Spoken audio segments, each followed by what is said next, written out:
Hindi lang sa pagbibiyak ng buko, pati sa pagmamanage din ng tao.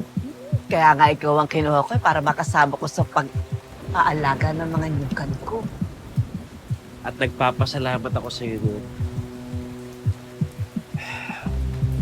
Paano? Aalis na ako ha.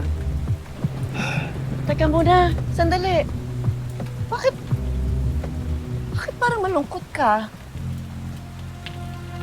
Hindi na kasi yata ako sanay na malayo sa'yo, yung sa Nyugan. At saka, Sige na, sabihin mo na sa akin kung anong problema mo. tumawag kasi yung nanay ko. Enrollment na daw ni Bunso. Mm.